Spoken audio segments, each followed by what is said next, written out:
Hello students, welcome back to Siddhant scholar study point. I am Nandita Jain. इस video lecture में हम continue करेंगे इग्नू के MSc 12 को। ये इसकी यूनिट 1 का सेकंड कहानी है। पहली कहानी थी दीदी, जिसका हमने डिटेल में कहानी को भी पढ़ लिया है और उसके क्वेश्चन आंसर भी कर लिए हैं। अब कहानी है लड़की जिसकी मैंने हत्या की। इसको लिखा है आनंद ने। अब हम इसका विश्लेषण और मूल्यांकन करेंगे, तो जो इम्पोर्टेंट क्वेश्चन है वो हम करते चलेंगे। तो इसमें पहला क्वेश्चन है, कन्नड़ कहानी और आनंद के लेखन पर प्रकाश डालिए। जैसा कि हमें पता है कि एक क्वेश्चन लेखक के ऊपर टिप्पणी का ज़रूर आता है, तो हम हर चैप्टर में से जो भी उनके लेखक हैं उनकी जो टिप्पणी होगी उसे ज़रूर करेंगे। ठीक है, तो पहला क्वेश्चन है हमारा, कन्नड़ कहानी और आनंद के लेखन पर प्रकाश डालिए। कर्नाटक राज्य की लोकप्रिय कन्नड़ भाषा में कहानी लेखन की यशस्वी परंपरा रही है। कर्नाटक राज्य की जो भाषा है कन्नड़, उसमें कहानी लेखन की परंपरा रही है। कन्नड़ भाषी लेखकों ने साहित्य की हर विधा में कुछ अभिन्न प्रयोग करके इसे जांच-बल्यमान बनाए रखने का श्लाघनीय प्रयास किया है। कि उन्होंने, जो कन्नड़ भाषा के लेखक हैं, उन्होंने साहित्य की हर विधा में कुछ ना कुछ प्रयोग किए हैं और इसे ज्वलंत बनाए रखा है।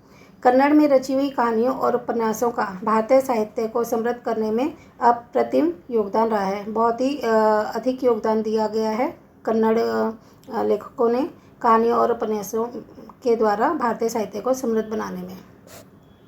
इस पाठ्यक्रम के लिए संकलित कहानी के लेखक आनंद का मूल नाम अजामपुर सीताराम था। वे आनंद के नाम से लिखते थे। भारतीय साहित्य के मर्म शिशिर कुमार दास के अनुसार, ठीक है, जो भारतीय साहित्य के मर्मज्ञ हैं शिशिर कुमार दास, यानी कि इनका बहुत योगदान है भारतीय साहित्य में। उनके अनुसार आनंद का जन्म 1902 में हुआ था। वे 1963 तक सृजन कार्य में लगे रहे थे। इसी वर्ष उनका निधन हुआ है। तो इसी वर्ष उनका निधन हुआ है, तो जब उन्होंने ये लिखा था उस साल उनका निधन हुआ है। उन्होंने संकलित कहानी लड़की जिसकी मैंने हत्या की, जो कन्नड़ भाषा का शीर्षक नानू कोंडा हुडुगी था, ठीक है, हिंदी में ट्रांसलेशन था उसका, हिंदी लड़की जिसकी मैंने हत्या की, उसकी रचना की थी उन्होंने 1931 में। यह कन्नड़ भाषा में 40 के दशक की सबसे उल्लेखनीय कहानी मानी जाती है। तो 40 का दशक क्या होता है? जब 1940 से 50 जो चल रहा होता है दशक, उसकी सबसे उल्लेखनीय कहानी मानी जाती है। 1930 से 40 का जो दशक है वो 40वां दशक कहलाता है। तो उसकी सबसे ज़्यादा उल्लेखनीय कहानी थी ये। ऐसा स्वीकार किया जाता है कि इसी कहानी से कन्नड़ कहानी में संश्लिष्ट आख्यान संरचना की शुरू हुई है। आनंद के लेखन पर कन्नड़ कहानी के पिता माने जाने वाले महान सर्जक मस्ती वेंकटेश अयंगर का गहरा प्रभाव था। ठीक है, कन्नड़ कहानी के पिता कौन कहे जाते थे? मस्ती वेंकटेश अयंगर। उनका प्रभाव था आनंद के लेखन पर। आनंद की इसी कहानी के आधार पर प्रख्यात फिल्मकार MS सत्यू ने रिलायंस बिग पिक्चर्स के लिए इजोडू नामक फिल्म बनाई थी। बसवी प्रथा पर यह फिल्म जून 2009 में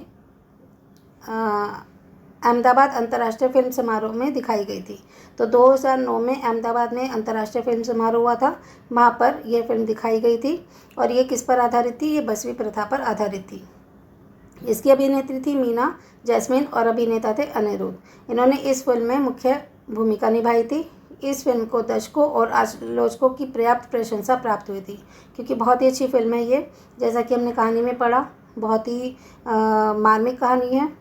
तो इसकी जब फिल्म बनी थी तो वो जब हमें पढ़ने पे इतनी मार्मिक लगी थी, तो देखने में तो और भी अच्छी लगेगी।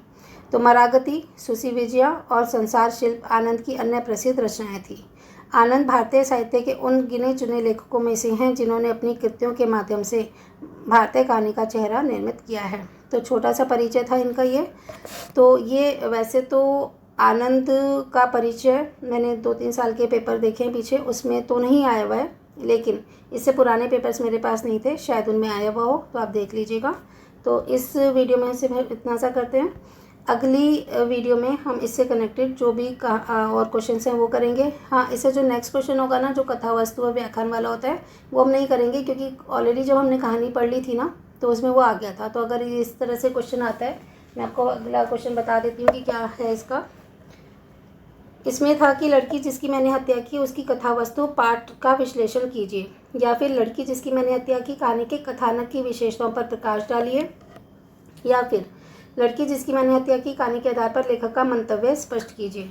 तो जब ये इस टाइप का क्वेश्चन आता है ना, तो इसमें देखा जाए तो थोड़ा सा तो स्टार्टिंग में तो लेखक का परिचय होता है और उसके बाद वो कहानी जो होती है ना उसको लिख दिया जाता है, ठीक है। तो बीच बीच में थोड़ा सा लेखक के ऊपर भी लिख दिया जाता है कि लेखक किसके बारे में क्या सोचता था।